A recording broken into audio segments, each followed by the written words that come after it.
Découvrez les opportunités boursières de la semaine à venir avec Trading Analyse. Quelles sont les actions à forte rentabilité? Quelles sont les devises intéressantes sur le marché du Forex? Pour les traders et particuliers, retrouvez Trading Analyse présenté par Alexandre de Ravel. Bonjour à tous et bienvenue pour ce Trading Analyse du dimanche 2 septembre 2018.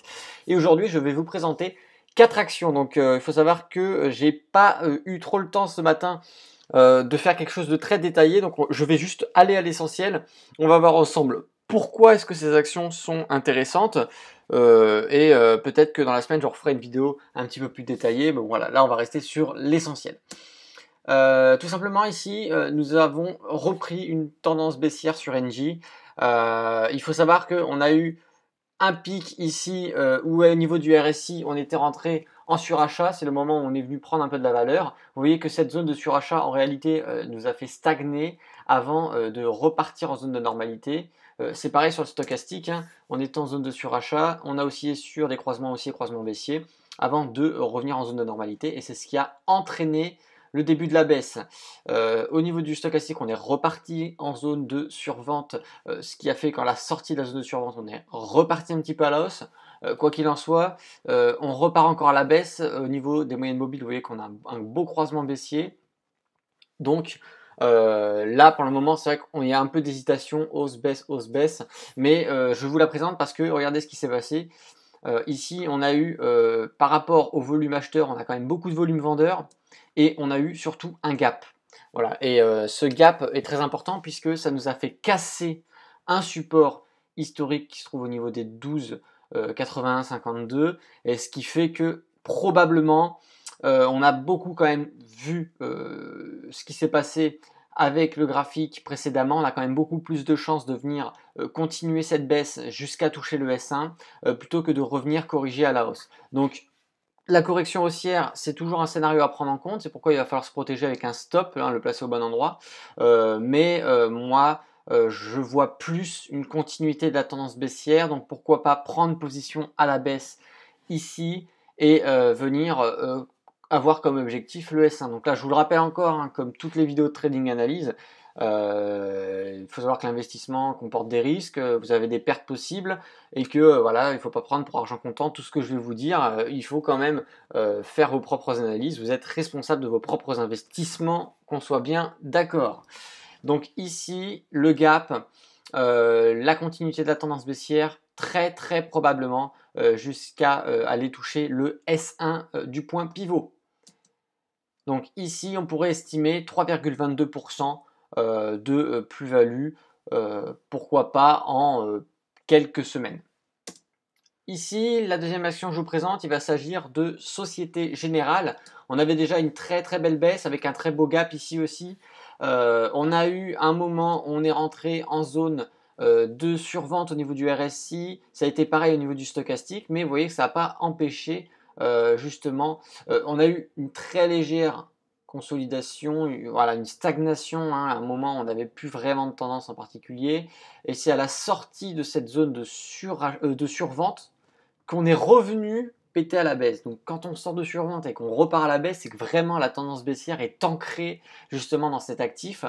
Il y a juste un moment, bon voilà, on est venu ici remonter pour rentrer dans un autre canal baissier. Vous voyez qu'on a bien rebondi entre la résistance et le support, donc on peut donner une légitimité à ce canal et on a tous les éléments qui vont nous envoyer vers une continuité de la tendance baissière. Donc ici, je pense, en regardant l'historique des points pivots, à chaque fois on vient toucher le S1 sans trop de difficultés, même le surpasser et frôler le S2. Donc là, je pense effectivement que le S1 peut être un premier objectif et qu'on viendra peut-être clôturer sa position entre le S1 et le S2, pile poil au milieu, pourquoi pas. Sachant qu'au niveau du stochastique, vous voyez, on repart en croisement baissier. Au niveau du RSI, on est en zone de normalité, mais on est dans la partie basse inférieure à 50.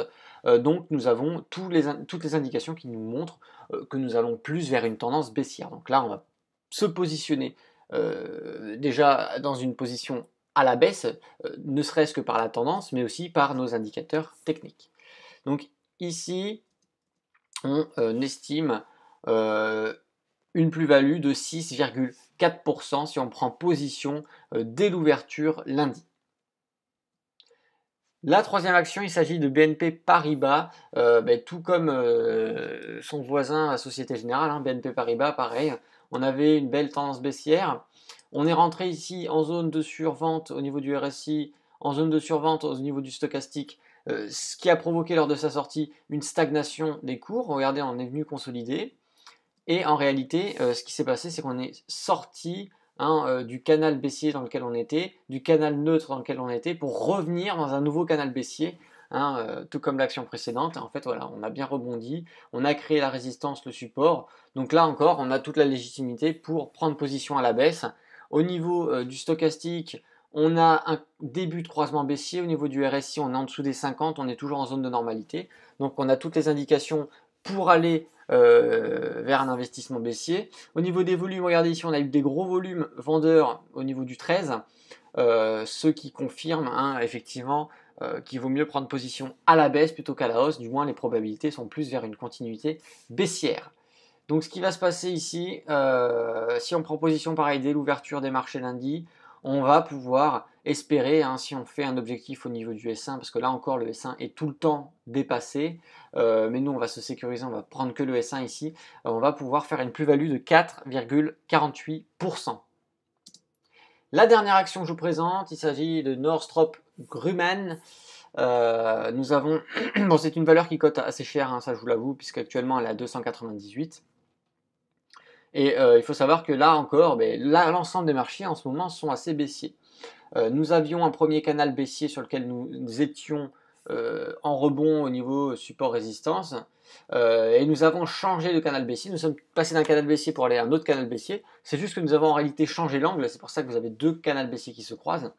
Voilà, on ne sait pas encore si officiellement on a quitté le premier canal baissier pour aller dans le deuxième, ou alors si on a des risques encore de rebondir sur le premier. C'est pourquoi je les ai laissés, excusez-moi, visuellement. Peut-être qu'on va rebondir soit sur la résistance du deuxième canal baissier et partir directement ici sur la S2, soit on va continuer ici notre petite hausse pour venir rebondir sur la résistance du premier canal baissier et venir du coup enclencher une baisse qui va être un peu plus violente. Donc quoi qu'il en soit, ici, soit en proposition maintenant pour revendre au niveau du S2, soit en proposition au niveau du deuxième rebond, mais le problème c'est qu'on ne sait pas si on va rebondir sur le premier ou sur la deuxième résistance. Donc c'est pourquoi on peut toujours prendre position, mettre un stop peut-être pourquoi pas au niveau du point pivot légèrement au-dessus, comme ça ça correspond à peu près au rebond possible de la valeur sur la résistance, et que bon voilà, si ça se déclenche et que c'était faux et on prendra position plus tard, c'est pas grave, il faut accepter les pertes aussi, c'est le jeu. Pourquoi est-ce que je vous montre aussi cette action? Tout simplement parce qu'on a une belle baisse, donc forcément tendance baissière dit plus de probabilité de gain dans une tendance baissière. Ici nous avons eu, regardez, hop, on a eu une survente, et la survente elle a été assez violente puisque du coup nous avons eu des très grosses bougies. Ça n'a pas empêché de, bon voilà, on est reparti à la hausse, mais ça c'est parce que c'était les vagues d'oscillation basiques, la théorie de Dow. Donc là il n'y a rien de bien compliqué, rien de bien méchant, et vous voyez que ça n'a pas empêché qu'on reprenne et qu'on continue même la tendance baissière. Ici, ce qui est important à savoir, c'est qu'au niveau du stochastique, à chaque fois qu'on est au-dessus, qu'on est dans la zone de surachat, et qu'on a du coup un croisement baissier et qu'on en sort, et regardez ce qui se passe en réalité, on est dans le sommet d'une vague, et qu'après qu'est-ce qui se passe? On a des belles chutes. Et bien là tout simplement, regardez ce qui se passe ici, hop, le cours actuel correspond pareil avec un stochastique en surachat, avec un croisement qui passe en négatif, et on va certainement, très certainement sortir de cette zone de surachat. Donc ça voudrait dire que théoriquement le rebond devrait se faire ici, et non sur l'ancienne résistance. Donc théoriquement, moi je serais plus pour prendre position maintenant, c'est-à-dire lundi, et d'ouvrir une position à la baisse, et qu'on viendra revendre ici sur le S2.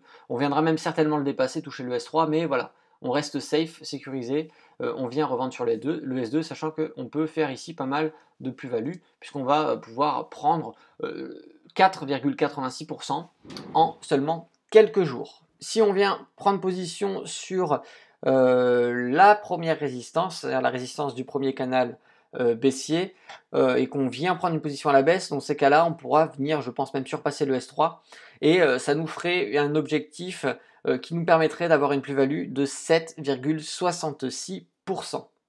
Voilà, c'est Alexandre de Trader Indépendant. Analysez bien ces quatre actifs, mettez-les dans votre portefeuille de surveillance et pourquoi pas prendre une opportunité si elle se présente. Attendez bien vos indicateurs techniques, attendez bien, vérifiez bien vos graphiques, que tout se passe bien comme il faut, qu'il n'y ait pas de renversement de situation. Voilà, et n'oubliez pas toujours de sécuriser vos positions avec un stop loss. Donc c'est Alexandre de Trader Indépendant. Moi, je vous dis à bientôt pour le trading analyse de dimanche de la semaine prochaine. Et d'ici là, tradez bien sur les marchés financiers. Ciao!